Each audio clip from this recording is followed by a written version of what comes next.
بسم اللہ الرحمن الرحیم۔ السلام علیکم ورحمۃ اللہ وبرکاتہ۔ اس سے پہلے ہدی للمتقین یعنی متقین کی صفات جو بیان کی جا رہی ہے، دو صفتیں بیان کی گئی تھی، اب تیسری صفت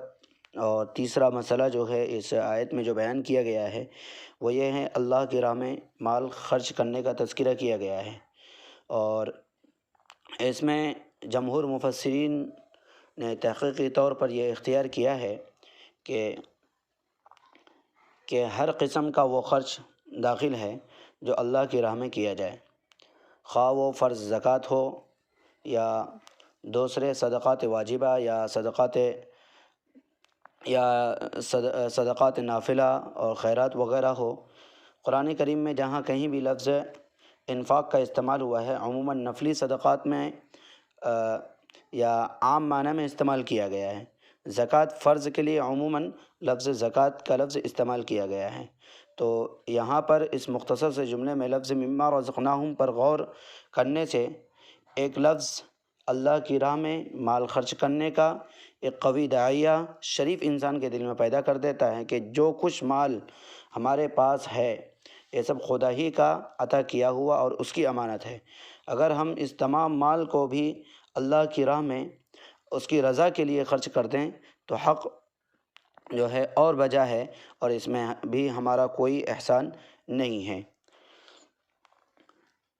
اسی طریقے سے جتنے بھی انسان کو چاہیے کہ اللہ کی راہ میں زیادہ سے زیادہ مال خرچ کریں۔ اللہ رب العزت نے جو مال عطا کیا ہے، جو دولت عطا کی ہے، جو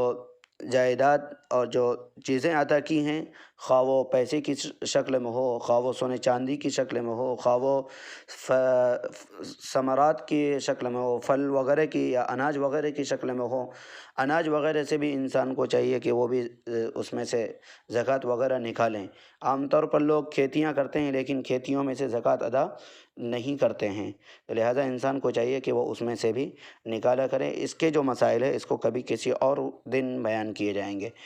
اسی طریقے سے ان آیتوں پر غور کرنے سے ایک مسئلہ جو ہے اور واضح ہوتا ہے، ایک مسئلہ ختم نبوت کا مسئلہ واضح ہوتا ہے کہ آیت کے اس طرز بیان یعنی والذین یؤمنون بما انزل الیک من قبلک وبالآخرۃ هم یوقنون، جو آگے جو آیت آ رہی ہے اس میں ایک مسئلہ ختم نبوت پر بھی واضح دلیل ہے کہ آپ صلی اللہ علیہ وسلم جو ہے آخری نبی ہیں اور آپ کی وحی آخری وحی ہے، کہ اگر قرآن کے بعد کوئی اور کتاب یا وحی بھی نازل ہونے والی ہوتی تو جس طرح اس آیت میں پچھلی کتابوں اور وحی پر جو ہے ایمان لانا ضرور قرار دیا، یعنی والذین یؤمنون بما انزل الیک وما انزل من قبلک وبالآخرۃ هم یوقنون، کہ وہ لوگ متقیوں میں سے ہیں جو ایمان لاتے ہیں اس پر جو آپ پر نازل کیا گیا اور آپ سے پہلی کتابوں پر نازل کیا گیا۔ تو یہاں پر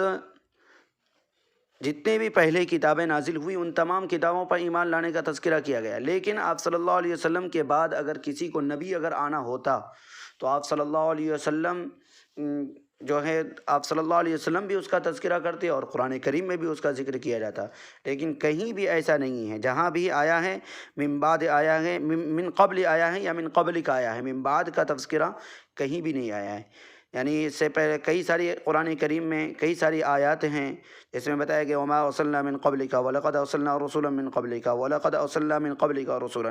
تو بہت ساری آیتیں اس سلسلے میں کہ من قبلک اور من قبل وغیرہ کا تذکرہ آیا ہے، تو اس سے بالکل واضح ہو جاتی ہے کہ آپ صلی اللہ علیہ وسلم آخری نبی ہیں، اور آپ کے بعد جو بھی اگر کوئی بھی اگر نبی کا اگر دعویٰ کرتا ہے تو وہ جھوٹا ہے۔ لہذا یہاں سے بالکل، اور اسی طریقے سے جو ہے ختم نبوت کے سلسلے میں قرآن کریم کی تصریحات، احادیث متواترہ اور امت کا اجماع جو ہے